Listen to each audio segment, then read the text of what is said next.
Dan kita akan berbincang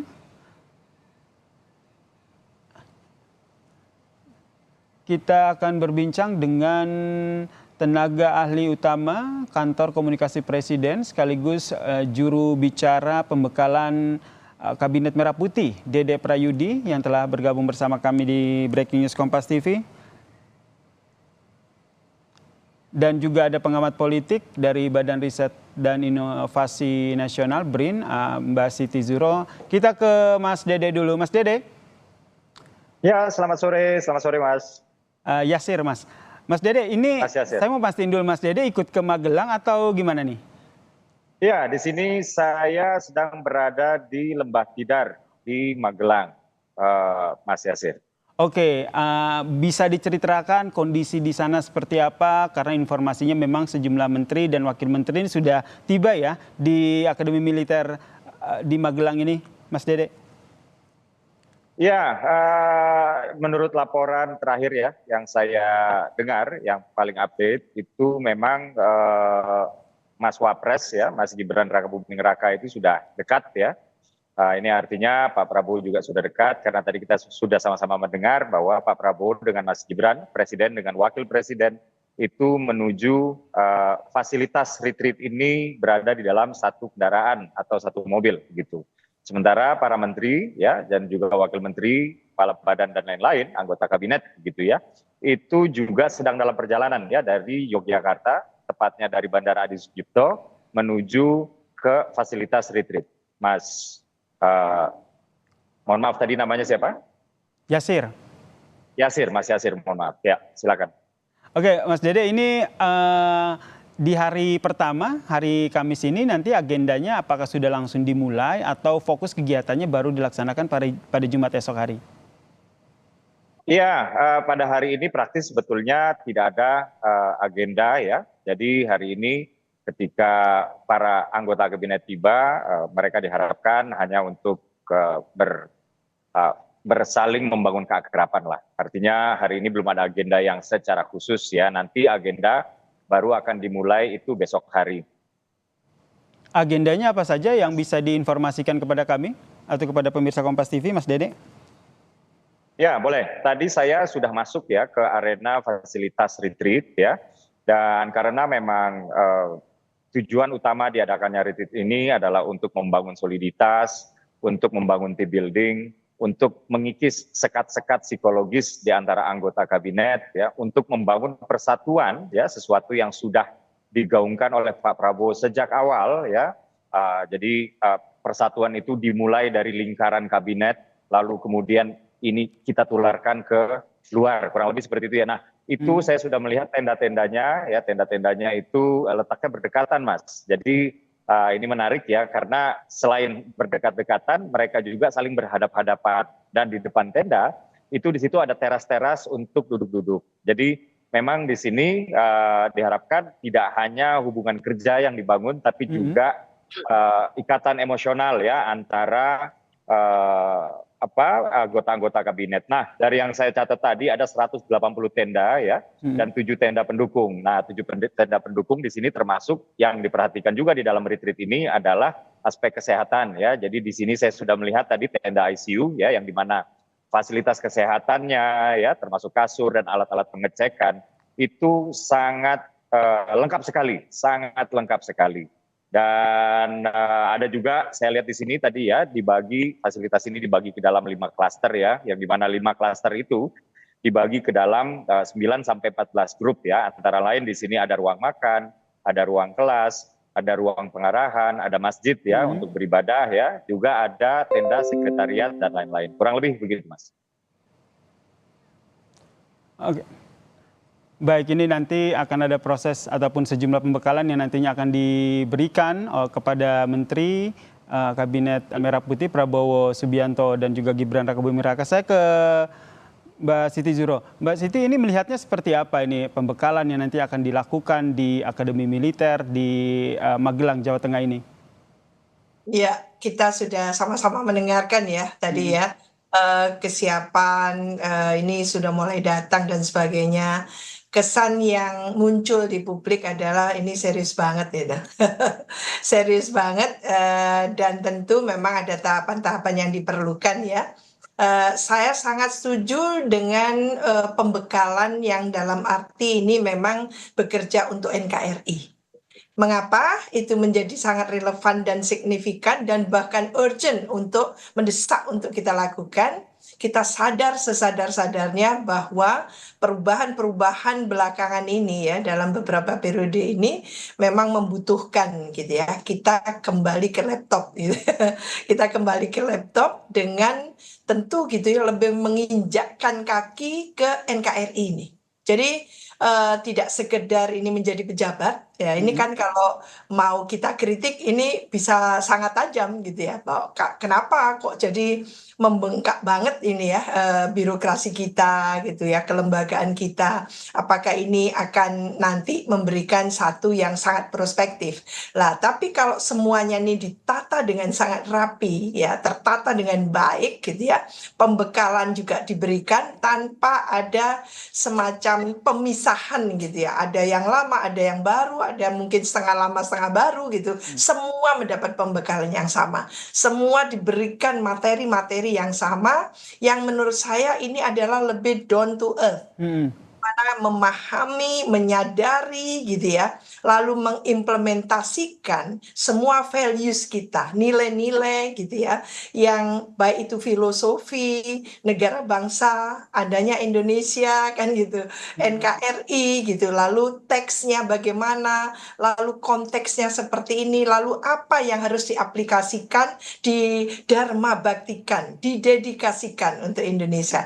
Kayaknya seperti itu yang diinginkan. Jadi ini trust pertama yang ingin dibangun oleh Pak Prabowo khususnya ya menurut saya untuk menimbulkan semangat animo dari publik luas warga negara Indonesia bahwa kita harus bangkit. Kita harus betul-betul menyongsong Indonesia Emas 2045 itu dengan tentu ya kehadiran kita yang utuh. Indonesia yang utuh, bangsa Indonesia yang utuh, bahwa kita bisa dilihat oleh ASEAN, oleh Asia Pasifik, oleh global gitu, bahwa kita ini bangsa yang nggak main-main gitu ya. Lah ini bagus sekali karena lama sekali kita kehilangan gitu ya semacam suasana yang sangat kita perlukan untuk menyatu padukan. Ini yang terus-menerus saya katakan bahwa menjadi RI 1 tidak sekedar kepala negara, kepala pemerintahan, tapi adalah RI 1 itu memiliki satu tanggung jawab untuk menjadi pemersatu negara bangsa. Ini karena apa negara kita ini negara arsipelago, negara yang unik ya, yang membutuhkan gitu ya satu pemimpin yang dengan kepemimpinannya itu yang betul-betul kuat, yang kokoh. Lah ini yang akan menjadi role model tentunya di nasional role modelnya jelas. Lalu bagaimana turun ke provinsi, turun lagi ke kabupaten dan kota sampai kecamatan dan desa kelurahan. Ini yang kita harapkan. Kita harapkan bersama ya, Mbak Siti Zuhro, bahwa pembekalan ini benar-benar bisa membentuk kekompakan, rasa cinta tanah air, dan tentu saja nanti para menteri ini bisa bekerja dengan baik begitu untuk memberikan pelayanan kepada masyarakat ya. Dan jangan sampai merupakan hanya basa-basi gitu ya. Nah, hanya benar.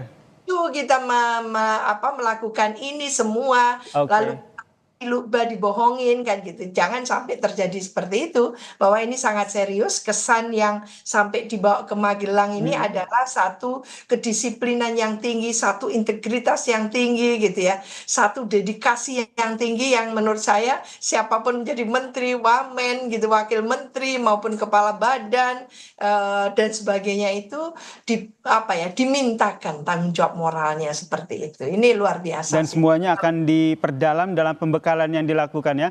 Saya ke Mas Dede dulu. Mas Dede ini kan sebelumnya kan sudah ada pembekalan sebelum dilantik begitu di Hambalang, kemudian dilanjutkan dengan pembekalan yang dilakukan di Akademi Militer ini. Yang menjadi pembeda ini nanti akan seperti apa dan apa yang menjadi urgensi dari Presiden Prabowo Subianto dalam pembekalan yang dilakukan selama 4 hari ini.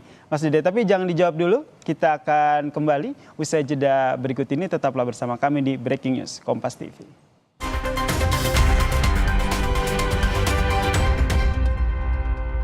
Terima kasih Anda masih menyaksikan Breaking News Kompas TV. Presiden Prabowo Subianto yang memberikan pembekalan kepada sejumlah menteri di kawasan Akademi Militer Magelang, Jawa Tengah, Saudara.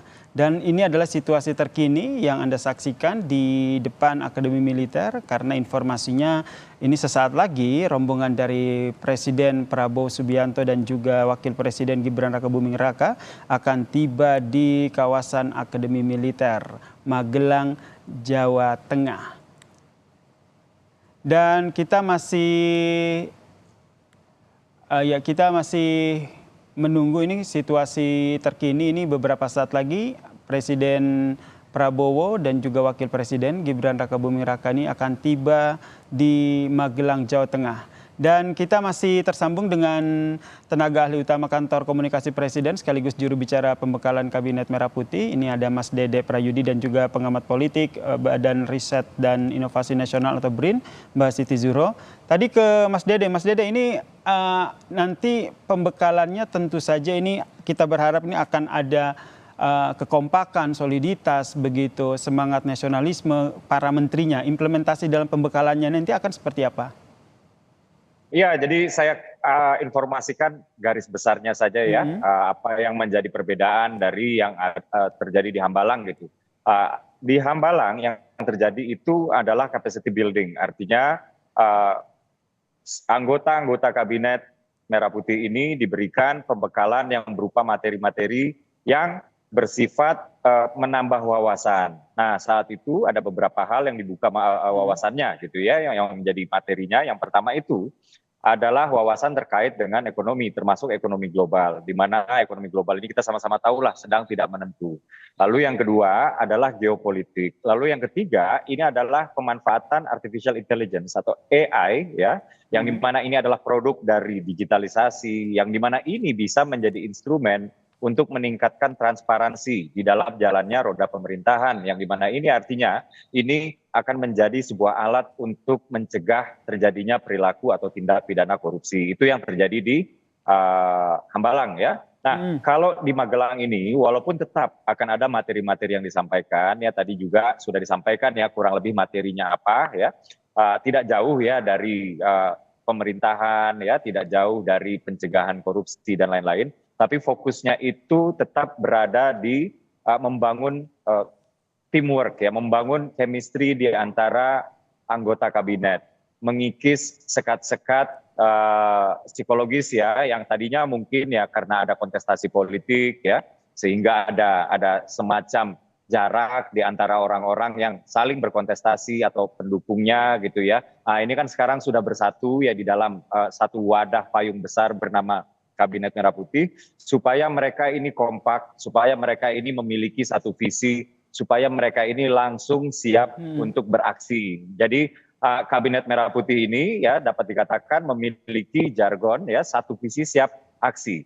Jadi tidak boleh lagi ada kementerian-kementerian yang menonjolkan misalnya ya ego sektoral ya. Tidak lagi ada kementerian-kementerian atau menteri-menteri di sini masih menonjolkan warnanya masing-masing. Jadi di Magelang ini, Mas, diharapkan peserta retreat ya atau anggota kabinet ini menanggalkan ya warnanya masing-masing dulu ya, menanggalkan apa yang menjadi profesinya. Misalnya ada yang politisi ya, ada yang profesional non politisi ya, ada yang akademisi, ada yang aktivis dan lain-lain. Nah, ini semuanya ditanggalkan dulu deh ya. Datang ke sini ya sebagai anggota Kabinet Merah Putih ya, bukan sebagai perwakilan ini, bukan sebagai representatif ANU, bukan.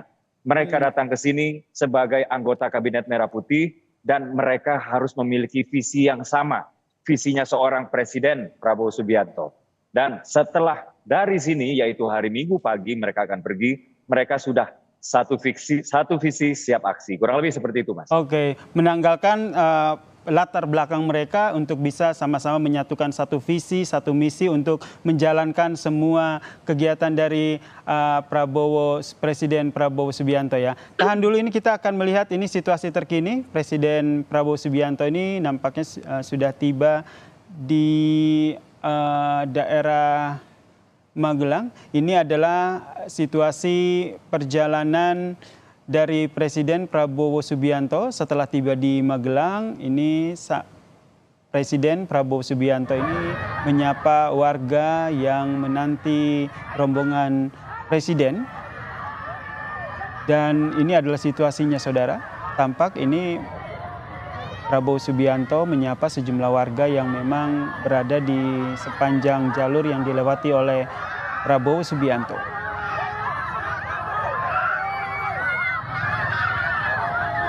Saya ke Prof. Wiwi. Prof. Wiwi, kalau kita lihat tadi menanggalkan semua atribusi, latar belakang, kemudian menyatukan visi dan misi untuk menjadi menteri di bawah Kabinet Merah Putih. Kedepannya itu implementasi yang menurut Anda diharapkan oleh Prabowo Subianto ini kepada menterinya ini seperti apa? Iya, tentu ke depan ini kan tantangan Indonesia kan semakin besar, baik internal, domestik maupun eksternal ya, tantangan dari luar negeri. Maka mau tidak mau, suka tidak suka, pilihannya itu memang bagaimana membangun satu pemerintahan yang betul-betul solid kan gitu. Lah, Pak Prabowo dari awal sudah mengatakan ingin membangun satu koalisi besar. Semua para pembantunya itu bisa merepresentasikan baik dari politisi, birokrat, profesional, akademisi, lalu ormas gitu ya, aktivis, orang muda dan daerah-daerah semua dapat. Baik itu sebagai menteri maupun wakil menteri maupun pimpinan dari badan-badan atau lembaga. Jadi menurut saya ini tidak mudah tentunya. Orkestrasi seperti ini memerlukan satu talenta tersendiri dari Pak Prabowo untuk gitu ya memimpinnya sehingga tidak akan menimbulkan nada sumbang, apalagi nanti terjadi friksi-friksi di internalnya dan kita tahu secara empirik, pengalaman empirik menunjukkan biasanya yang namanya kompetisi kontestasi itu tidak pernah tidak pernah selesai. Selalu muncul di tengah-tengah juga perjalanan pasca pemilu, pasca pilkada. Maka ini yang sudah diantisipasi sedemikian rupa sehingga bagaimana menyatupadukan perspektif dari para pembantunya ini gitu ya untuk menjalankan satu tugas-tugasnya itu secara profesional. Oleh karena itu, membawa mereka seperti ini adalah memang semacam kalau kita dalam satu training itu kan, kita ini betul-betul di training gitu ya. Kalau kita mahasiswa di training untuk menjadi satu, katakan nanti pemimpin-pemimpin di birokrasi ini adalah pemimpin yang handal. Maka ketika kita rasakan birokrasi kita yang sangat rentan diintrusi dan bahkan gitu ya mengalami korupsi, Indonesia mengalami bencana korupsi yang luar biasa. Tidak mungkin Indonesia bisa menyongsong Indonesia Emas 2045 kalau kita membangun prakondisi saat ini adalah gagal.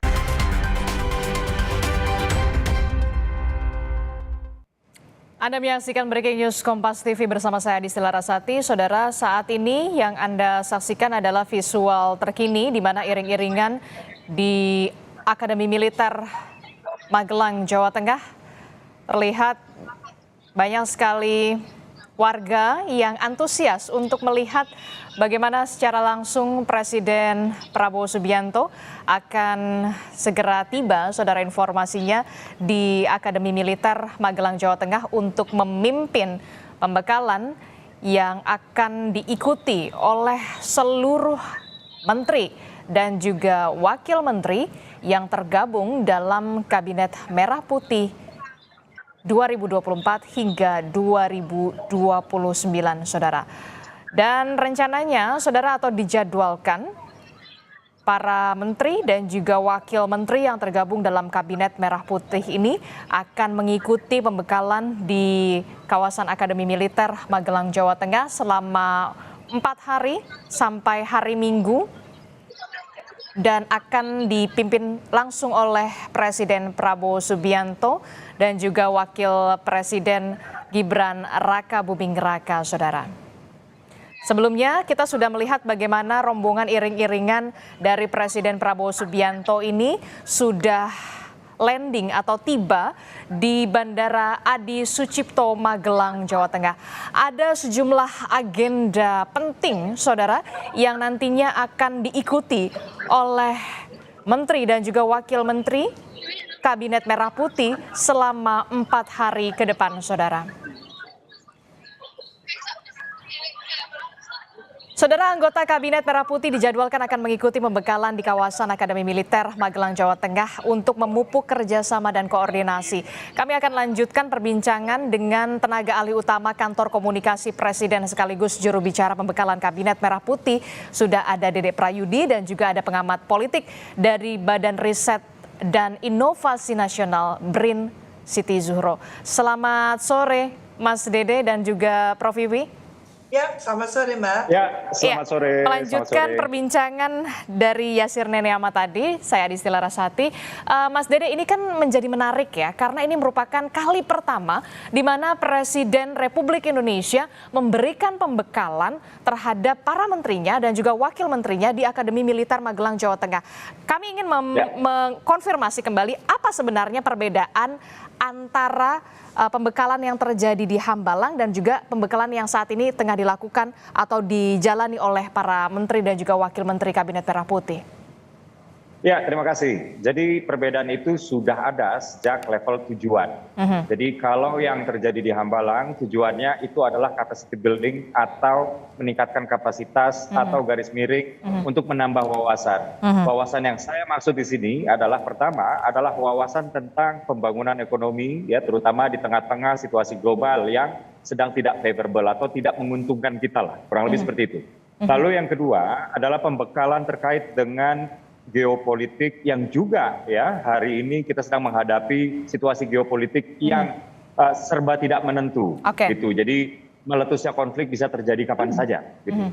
Dan yang ketiga adalah terkait dengan artificial intelligence dan penggunaannya untuk sebesar-besarnya meningkatkan transparansi di dalam proses terjadinya pemerintahan ke depan untuk mengurangi ya atau mencegah tindak pidana korupsi atau perilaku korup. Nah, itu yang terjadi di Hambalang ya. Lalu kalau kita berbicara apa yang terjadi di Magelang, tujuannya itu adalah untuk team building, untuk menyatukan visi, untuk mengikis sekat-sekat psikologis di antara anggota kabinet yang tadinya mungkin ada sekat-sekat psikologis, apalagi ya kita baru saja melewati kontestasi politik ya, supaya ini melebur lagi menjadi satu ya, supaya ini menjadi kompak, supaya mereka menjadi solid dan mereka betul-betul paham, bukan hanya paham, tapi mampu menghayati sampai hati soal apa itu yang dimaksud dengan visi seorang Presiden Prabowo Subianto, kurang lebih begitu. Oke, jadi kalau menurut Anda kalau misalkan kemarin di Hambalang ini lebih ke capacity building, kemudian kalau misalkan di Magelang, Jawa Tengah ini lebih ke bagaimana membentuk tim building begitu ya, jangan sampai ada ego sektoral di sana. Nah kalau ke Prof. Wiwi sendiri, seberapa pentingkah kemudian tim building untuk menyamakan visi dan juga misi, termasuk juga ya bisa dikatakan jangan sampai ada potensi ego sektoral, karena kita tahu ada 48 menteri, ada juga badan yang dibentuk lagi, kemudian ada badan khusus untuk utusan khusus. Seberapa pentingkah kemudian ini bisa meminimalisir potensi adanya ego sektoral? Ya, sangat amat penting sekali. Karena sebetulnya yang diperlukan memang collaborative governance. Melalui digitalisasi governance, kan gitu ya. Mengapa AI menjadi sangat penting untuk diterapkan juga? Jadi satu sisi ini kan teamwork. Maka tidak boleh muncul ego sektoral. Yang diperlukan adalah kerjasama. Bagaimana saling mengisi. Maka ini menjadi satu pekerjaan yang collaborative governance, integrated, kan gitu, sehingga tidak jalan masing-masing gitu. Kalau jalan masing-masing, ini nanti pemerintah nasionalnya seperti itu. Lalu pemerintah provinsi, kabupaten, kotanya masing-masing juga. Ini jadi payah nanti. Nah, oleh karena itu mengapa diperlukan satu katakan teamwork yang solid tadi itu ditopang oleh tentu gitu ya. Kita kan sudah era digital sekarang. Maka melalui digitalisasi governance tadi itu birokrasi kita itu terukur. Terukur dan terformat pasti. Kenapa?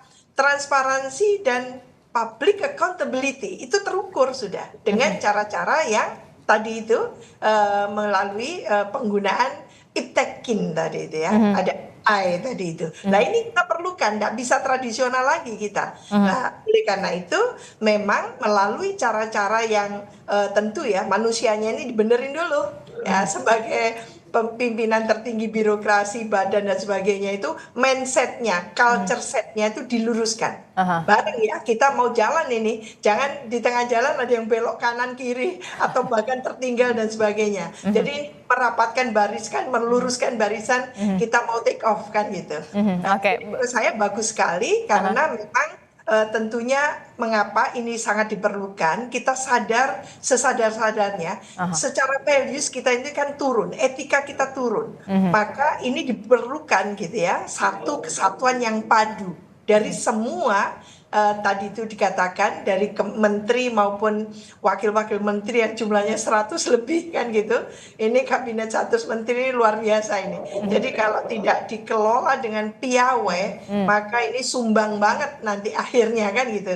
Sebelum terjadi sumbang yang seperti ini, maka inilah yang akan dibekali dan mulai dipastikan gitu ya.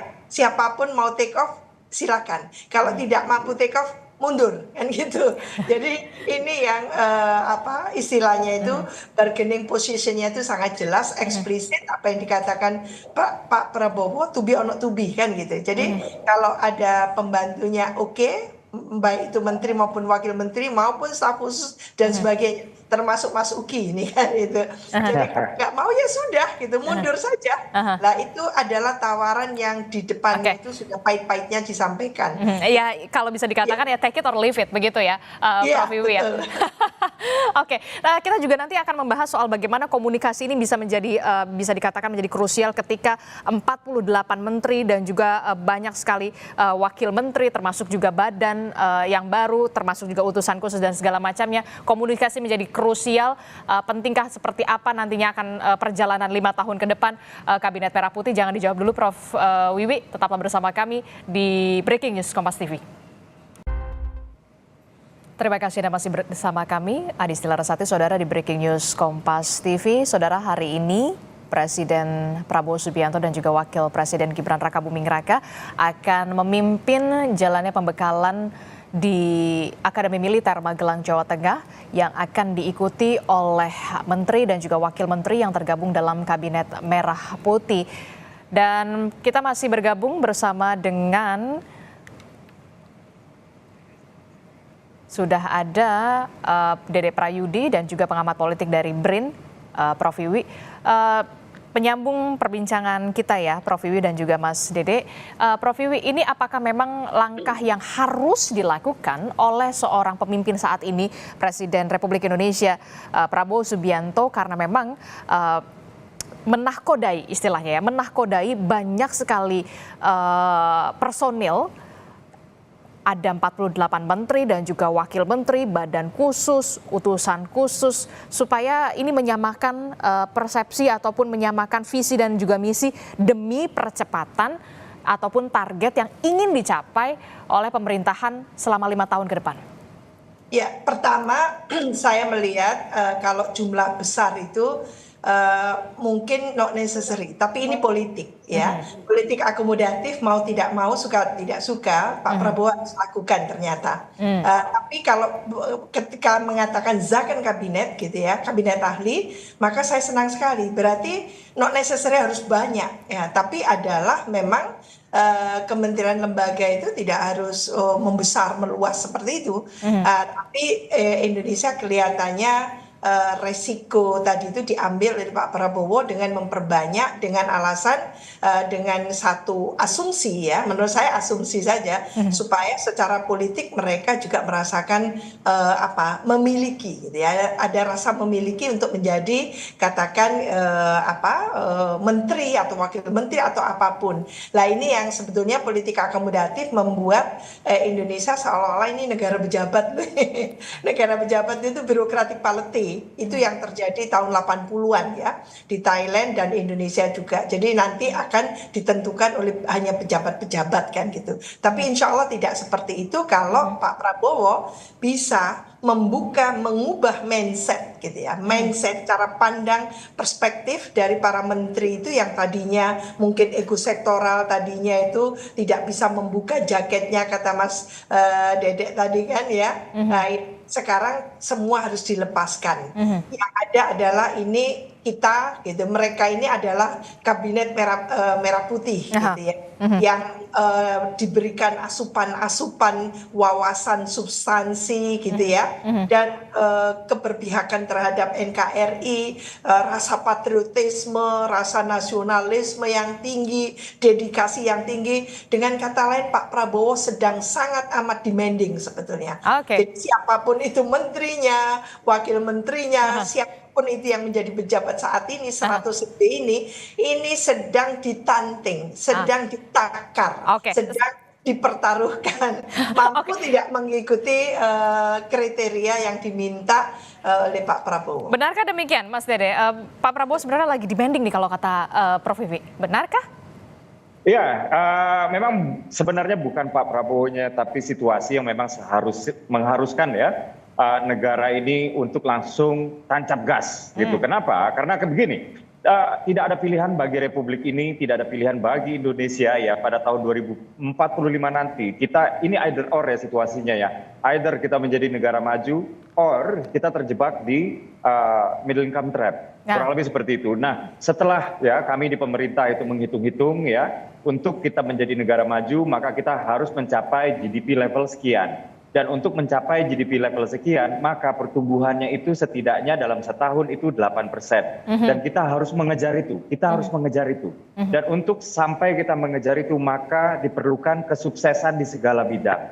Maka untuk kita sukses di segala bidang, ya maka harus ada terobosan. Dan ini tadi sudah sempat disinggung oleh Prof. Wiwi, ya, terkait dengan jumlah kementerian yang banyak misalnya. Nah, kalau kita kan dulu mendengar ya batas maksimum di undang-undang kementerian yang lama itu jumlah kementerian hanya boleh 34. Tapi di undang-undang yang sama itu ada menyebutkan bahwa bidang pembangunan yang ditangani oleh pemerintah itu sebanyak 46 bidang pembangunan. Nah, dengan undang-undang kementerian yang sekarang ya, yang di mana batas maksimum jumlah kementerian itu ditentukan oleh prerogatif presiden ya, maka kemudian presiden lebih memiliki ruang. Nah, kalau kita melihat jumlah kementerian yang sekarang yang kita bedah ya, ada 41 kementerian sektoral, ada 5 badan dan ada 7 Menko, kurang lebih seperti itu ya.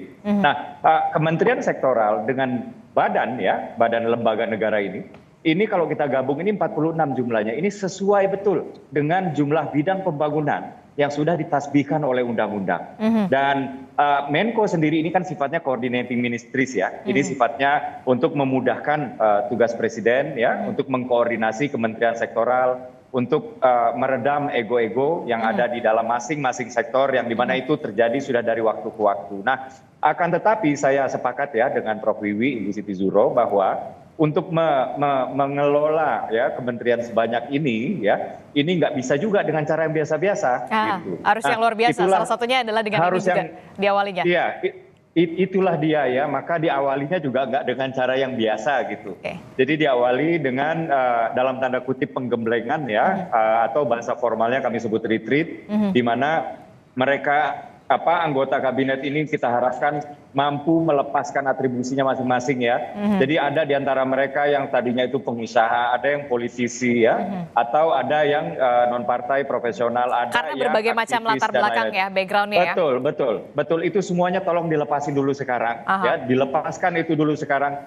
Hadirlah di sini sebagai bagian dari Kabinet Merah Putih di bawah pimpinan Presiden Prabowo ya. Dan nanti ya hari Minggu ketika keluar dari fasilitas ini, ketika keluar dari Bukit Tidar ini ya, itu sudah harus memiliki satu visi ya, dan sudah siap untuk aksi gitu. Jadi kalau dalam bahasa sepak bolanya ini yang dilakukan Pak Prabowo ini, kalau misalnya Pak Prabowo atau Presiden Prabowo adalah seorang manajer sepak bola, ini nama strateginya total football. Semua menyerang, semua bertahan.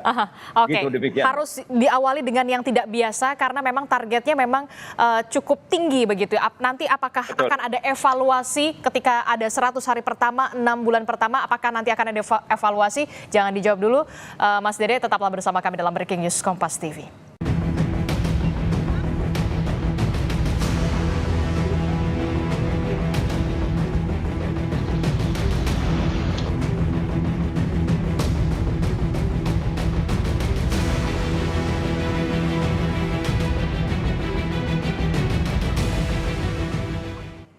Saya Desi Larasati masih menemani Anda dalam Breaking News Kompas TV. Saudara, Menteri dan juga Wakil Menteri dalam Kabinet Merah Putih hari ini saudara akan mengikuti pembekalan yang akan dipimpin langsung oleh Presiden Prabowo Subianto di Akademi Militer Magelang, Jawa Tengah. Masih melanjutkan perbincangan kita bersama dengan Prof Wiwi dan juga Mas Dede Praya. Saya ke Prof Wiwi. Prof Wiwi, ini kan awalnya tidak biasa ya, kemudian harus ada pembekalan di Hambalang dan juga di Akademi Militer Magelang. Tentu harapan publik, ekspektasi publik ini besar sekali. Ingin melihat langsung kinerja para menteri dan juga wakil menteri bahkan dalam 100 hari pertama, kemudian 6 bulan pertama begitu. Nah, Anda melihat akan terlihat jelas kinerja para menteri dan juga wakil menteri, dan apakah nanti akan tetap harus ada evaluasi di sana per 6 bulan atau seperti apa? Seperti biasanya kan 100 hari ada ya hitungannya. 100 hari setelah itu mungkin 3 bulan atau 1 semester pertama 6 bulan dan 1 tahun pertama kan gitu ya. Lah ini tentunya karena besar sekali kementerian dan ada kementerian yang belum ada kan gitu. Nah ini bagaimana, kemarin kan ada kusak-kusuk loh, ini kantor saya di mana kan. Nah betul. Bagaimana tancap gasnya ini gitu kan. Ketika nomenklatur belum terbentuk, ada kementerian yang harus dipecah-pecah, ada kementerian baru yang harus dibentuk baru kan gitu, yang belum ada sama sekali sebelumnya kan gitu, kayak pangan dan sebagainya itu. Lah ini bagaimana?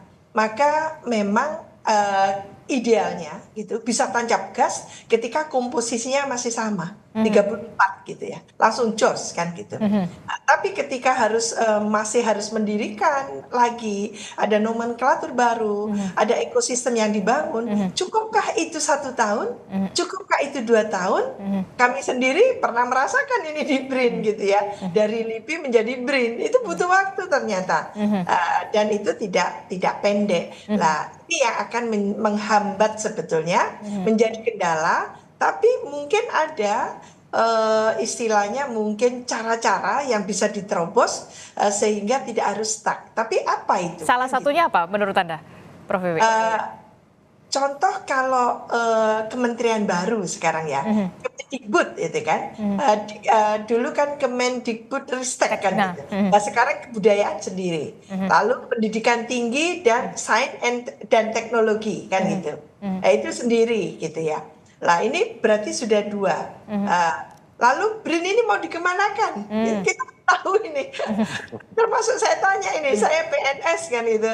Ini BRIN mau dikemanakan? Apakah gabung ke Kementerian Pendidikan Tinggi, Sains dan Teknologi, atau sains teknologinya sendiri, yang pendidikan tingginya sendiri? Ini ada Dikdasmen sendiri lagi, kan gitu ya. Dan ini perlu kejelasan pastinya ya. Iya, kita nggak tahu. Jujur kami di BRIN ini cuma diem dulu ya, ini mau kemana kita, apakah LIPI dikembalikan saja, LIPI 8 Banten gitu kan, BPPT kembali lagi seperti itu di bawah naungan mungkin sains dan teknologi atau seperti apa. Lah ini kita tidak tahu karena Kemendikbud itu sudah dipecah-pecah menjadi Dikdasmennya sendiri gitu ya, budayanya sendiri dan sebagainya. Nah itu dia yang menjadi pertanyaan kita semua juga kepada Mas Dede. Bagaimana kemudian bisa memenuhi ekspektasi publik begitu ketika ada 48 dan juga ada wakil menteri dan segala macam.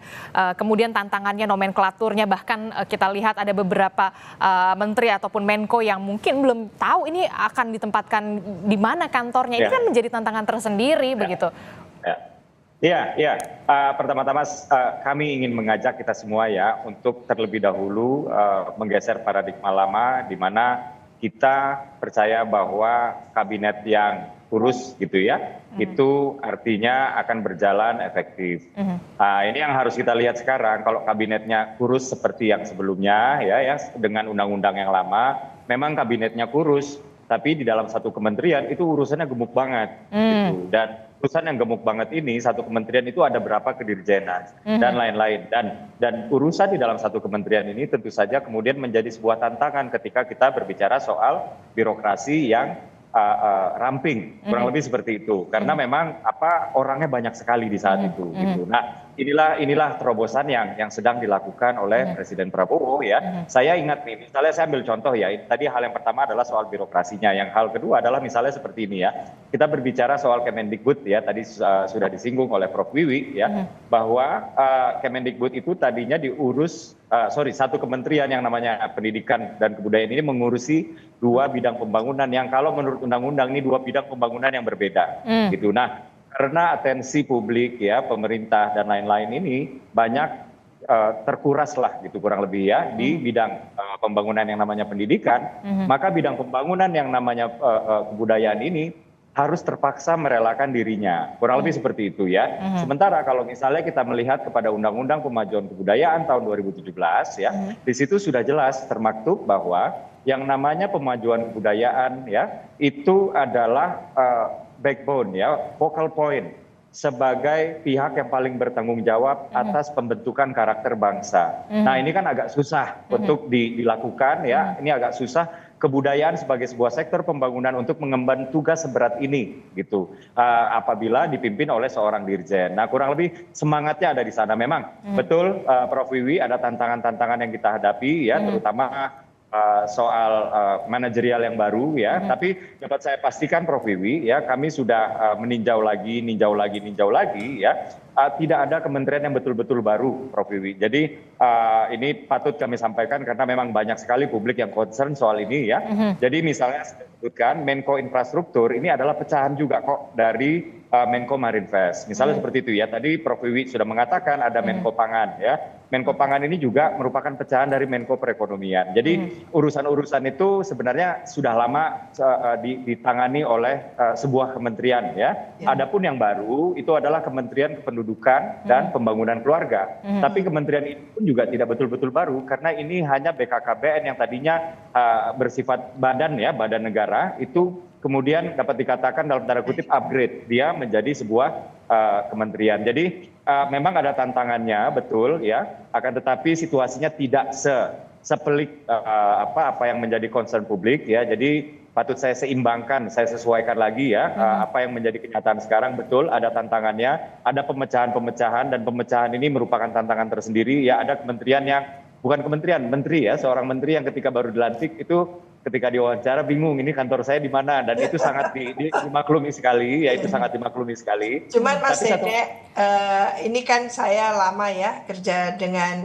dapat SK untuk BN ya, reformasi birokrasi nasional di Kemenpan RB. Satu contoh bahwa birokrasi di negara kita itu tidak bisa ujuk-ujuk gitu. Terus di Gaspol itu gimana ceritanya? Nah, itu dia agak sedikit kontradiktif kalau menurut Anda, Prof. Wiwi.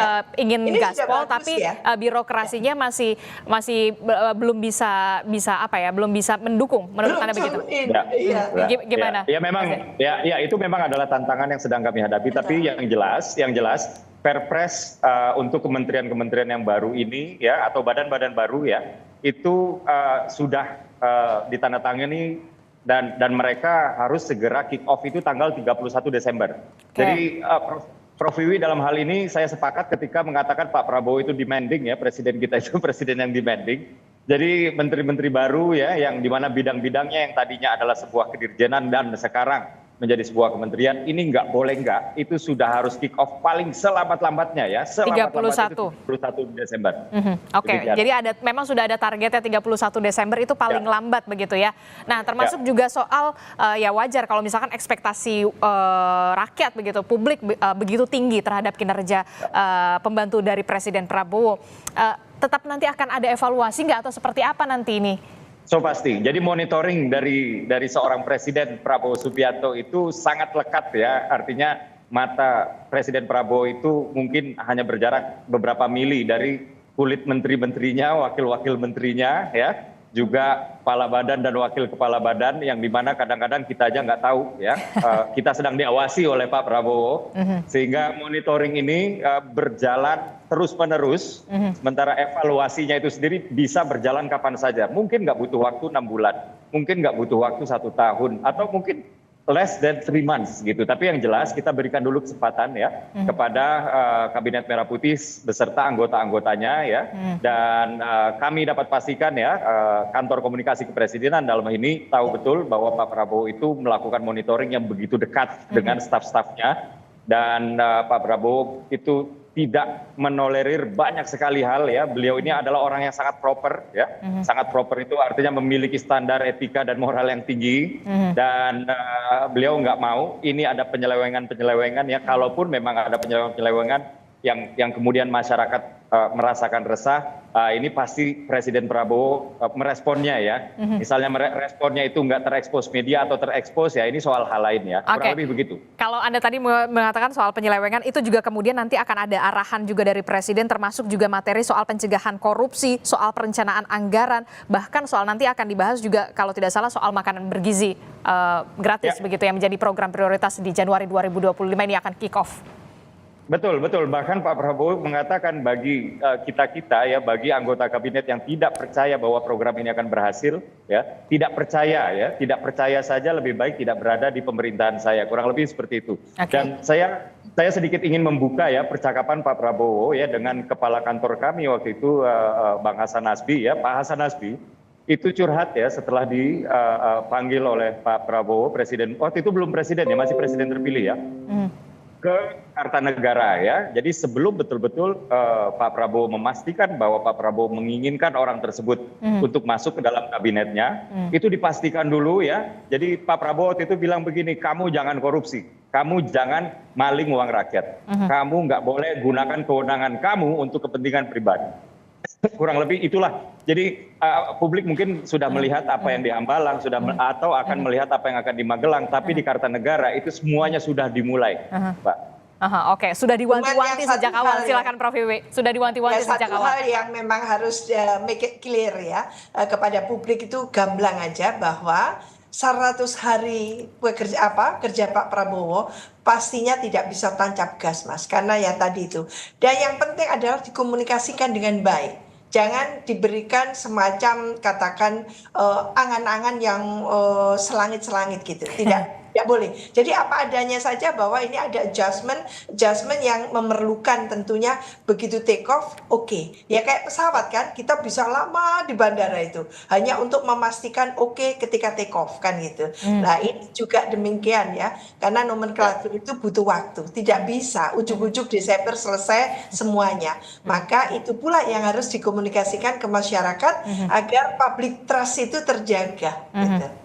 Oke, ini yang penting juga untuk di public trust ini, Mas Dede, kalau kata kunci dari Prof. Wiwi. Siap, ya, masukan dari Prof. Wiwi tentunya ya, saya terima ya, dan saya kenal betul Prof. Wiwi ini adalah seorang peneliti yang sudah sangat senior, ya, yang mencintai bangsa ini, dan cintanya Prof. Wiwi terhadap bangsa ini kita nggak perlu ragukan lah ya. Jadi memang ya kita memiliki ambisi-ambisi, kita memiliki cara-cara yang tidak biasa, dan Prof. Wiwi memiliki pengalaman ya ketika berada di LIPI, dan saat itu LIPI digabung dengan lembaga lain dan menjelma menjadi BRIN, dan saat itu memang memakan waktu ya. Dan tadi sudah saya katakan bahwa pemecahan-pemecahan kementerian-kementerian ini tentu saja ini memiliki tantangan tersendiri ya. Tentu saja kami membutuhkan waktu di pemerintahan ya untuk ini betul-betul dapat bekerja secara optimum gitu. Tapi apakah kemudian si kementerian ini tidak dapat bekerja dengan kondisi yang tidak optimum, ini juga tidak tepat, kurang lebih seperti itu. Jadi saya ambil contoh ya, Kementerian Kebudayaan ini itu sudah bekerja di kantor Kemendikbud lama, artinya gedungnya masih bersama dengan Kementerian Pendidikan Dasar dan Menengah gitu. Tapi walaupun tidak ideal Prof. Wiwi, tapi memang untuk memenuhi demand dalam tanda kutip seorang Presiden Prabowo yang juga ya beliau itu menjadi demanding karena memang tuntutan zaman ini sangat demanding sekali, sehingga nggak bisa memang bersantai-santai atau membuat excuse gitu kepada Pak Prabowo untuk wah ini gedungnya saja belum ada, wah anggarannya saja cuma sedikit, wah ininya saja cuma begini. Nah, itu menteri-menteri sekarang, wakil menteri sekarang, kepala badan, wakil kepala badan itu nggak bisa membuat excuse untuk tidak memulai bekerja atau tidak melakukan sesuatu hanya karena kendala-kendala terkait dengan transisi kementerian-kementerian begitu. Oke, harus berpikir cepat dan juga bertindak dengan cepat, apalagi kemudian Kepala Badan, saya sempat teringat pada saat beberapa waktu lalu saya sempat ngobrol dengan Kepala Badan Produk Jaminan Halal, bahkan beliau begitu ya, Pak Haikal Hasan mengatakan saya bahkan harus laporan langsung ke Presiden. Itulah birokrasi yang kemudian dirampingkan. Tentu harapan publik bisa segera cepat dan tentu saja tetap harus ada evaluasi begitu ya. Tapi sebelum sampai ke situ nanti kita akan jeda dulu sejenak. Prof Wiwi dan juga Mas Dede tetaplah bersama kami dalam Breaking News Kompas TV.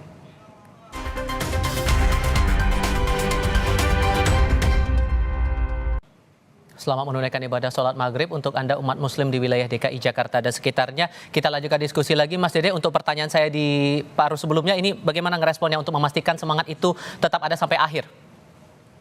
Ya, mohon maaf ini saya tidak menampilkan visual ya.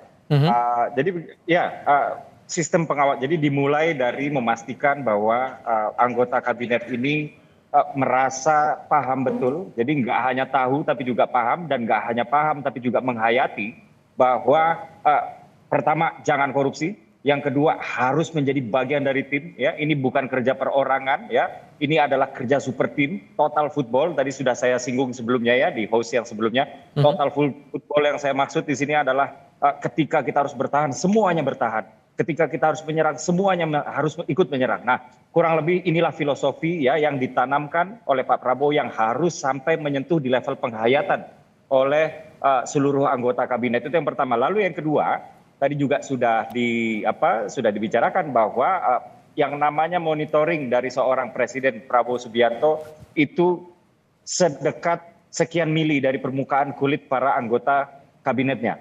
Jadi anggota kabinet bukan hanya memahami dan menghayati, tapi juga harus selalu merasa diawasi. Gitu. Dan inilah yang dilakukan ya, dan hasil daripada monitoring itu sendiri ya itu adalah terkait dengan evaluasi yang terjadi setiap saat. Gitu. Nah, apabila kemudian dirasa memang sudah tidak sevisi, apabila kemudian dirasa sudah ada penyelewengan, apalagi penyelewengan ya, nah ini anggota kabinet ini memang harus sudah siap untuk digeser. Kurang lebih seperti itu. Jadi dalam hal ini Pak Prabowo memang betul-betul sangat tegas sekali kepada jajaran di kementerian. Demikian Mas. Dengan sikap penegasan berkali-kali Bu Wi, masalah persatuan, semangatnya harus sama, pemerintahan tidak ada visi misi lain selain visi misi presiden. Apakah perlu ada KPI khusus untuk para menteri, wakil menteri, kepala badan ini memastikan bahwa semua sejalan sampai beres pemerintahan di satu periode ini? Ini saya ya, oke. Iya. Menurut saya iya. Jadi memang karena persyaratannya sangat gamblang gitu ya, disampaikan dengan lugas, dengan terang benderang, eksplisit, maka memang mau tidak mau sudah ada kontrak di situ antara presiden dengan para pembantunya.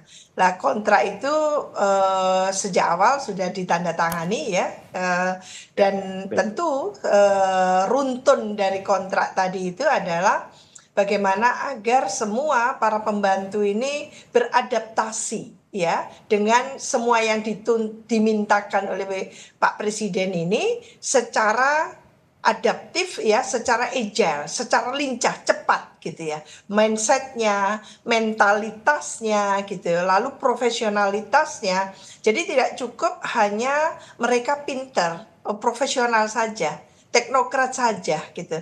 Tapi dimintakan juga mampu menunjukkan integritasnya gitu ya, dan semuanya. Maka memang perlu ada acuan yang jelas tadi itu, sehingga siapapun yang keluar dari koridor kriteria yang dimintakan itu ya akan dapat penalti kan itu ya. Lah, ini bagus sekali disampaikan sejak awal gitu ya, sehingga semuanya memahami. Jadi kalau ada penalti di tengah jalan karena ternyata kinerjanya buruk gitu ya, lalu apalagi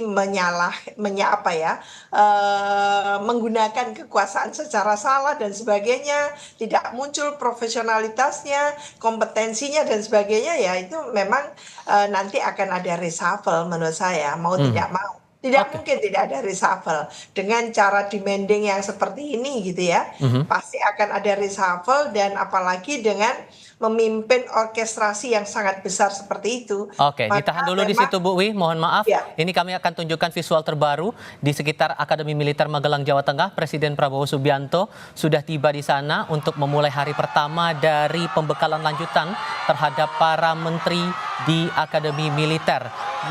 Presiden Prabowo ini sudah disambut oleh warga yang sudah menanti cukup lama di sana, menantikan kehadiran dari Presiden, dan sebelumnya sudah disambut juga oleh Wakil Presiden Gibran Rakabuming Raka.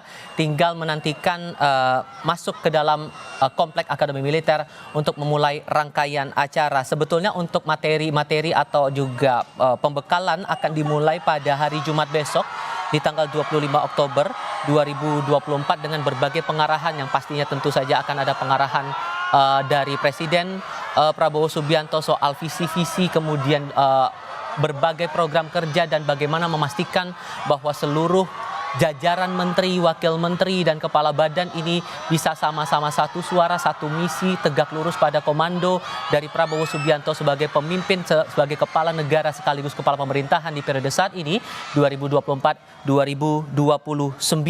Beberapa poin yang tadi juga sempat dibahas adalah masalah pencegahan korupsi, kemudian bagaimana masalah perencanaan pembangunan, perancangan anggaran, dan pelaksanaan birokrasi. Seluruh rangkaian ini menjadi bagian lanjutan kalau kita ingat lagi sebelum masa pembekalan ini di Akademi Militer yang dimulai pada hari ini. Kita ingat juga waktu itu sempat ada pembekalan juga yang dilakukan terhadap para menteri, wakil menteri, dan juga beberapa tokoh lain. Waktu itu statusnya masih sebagai calon begitu bagi para tokoh yang kemudian akan dibawa menuju ke Kabinet Merah Putih bagi mereka yang sudah dilantik pada tanggal 21 Oktober 2024. Dalam periode 21 hingga 22 Oktober 2024, kemudian dilakukan pembekalan lanjutan dan berlangsung sampai dengan saat ini. Warga sekitar di Magelang, Jawa Tengah masih mengabadikan momen saat Prabowo Subianto memasuki area Akademi Militer atau komplek Akademi Militer di Magelang, Jawa Tengah. Prof Wi, saya lanjutkan lagi. Tadi masalah KPI sudah. Hal lainnya juga yang menjadi menarik di sini adalah memastikan bahwa semangat itu tetap terjaga sampai akhir, karena kalau kita belajar dari pengalaman sebelumnya, Bu, Ya. ada 1-2 kasus, terutama ya kita tidak bisa menutup mata juga di periode sebelumnya, walaupun kemudian sudah diarahkan rapat berkali-kali, sudah diingatkan berkali-kali begitu oleh Presiden ke-7 Joko Widodo, tapi tetap saja ada yang membandel dalam tanda kutip, melakukan tindak pidana korupsi dan lain sebagainya. Bagaimana bisa memastikan atau hal apa yang mungkin kita bisa tunggu hasil dari pembekalan kali ini betul-betul meresap ke dalam jiwa dari para menteri, para pembantu presiden ini sampai tuntas satu periode sampai 2029 ini, Bu? Ya, Mas Tifal, ini sebetulnya ekspresi kalau kita baca sekarang Akademi Militer itu kan tadi ya. Ini sebetulnya apa yang digagas oleh Pak Presiden dengan membekali sampai ke Magelang ini artinya Indonesia sedang tidak baik-baik saja, gitu ya. Mau take off ini, tapi pirantinya ini masih kemana-mana gitu ya. Lah maka take off tadi itu untuk gitu ya, kita ingin mengatakan say goodbye terhadap middle income trap tadi itu. Lah ini bagaimana? Tidak bisa dengan cara biasa. Harus thinking out of the box, harus mengerjakan secara inovatif, secara ya tentu terobosan-terobosan yang sifatnya juga out of the box. Maka dengan kedisiplinan tinggi, yang namanya Akademi Militer itu apa sih kalau tidak kedisiplinan tinggi? Jadi kedisiplinan tinggi, ketaatan tinggi gitu ya, integritas yang juga harus nanti ditunjukkan di situ, profesionalitas dan sigap dan sebagainya. Ya 11-12 lah dengan kayak militer seperti itu. Jadi mau ndak mau nanti tuntutannya ke sana. Karena memang negara ini harus dipimpin secara terukur, secara pasti. Tidak boleh lagi sudah tahu bahwa kita ini negara yang sedang menghadapi bencana korupsi, tapi tetap saja ada politisasi hukum terus-menerus, kan gitu. Ini yang harus kita putus mata rantainya. Dengan cara apa? Lah maka saya harapkan ya ini jangan sampai hangat-hangat saja. Ini kita harapkan pembekalan ini masuk ke relung hati yang paling dalam. Baik. masuk ke sanubari ini ya, maka kayaknya ini harus termemori dengan baik gitu, sehingga dilaksanakan dengan penuh ketaatan tinggi, bukan karena takut ke Pak Prabowo, bukan. Kalau takut ke Pak Prabowo nggak ada artinya.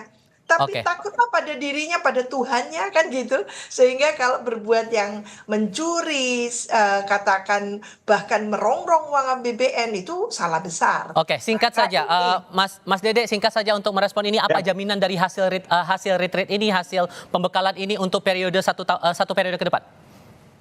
Ya, jadi saya ulangi lagi ya bahwa dari retreat ini diharapkan para anggota kabinet ini bukan hanya memiliki satu visi ya, bukan hanya menjadi seorang menteri kabinet merah putih, tapi juga di sini mereka harus paham betul bahwa mereka adalah bagian penting dari proses pembangunan bangsa ini.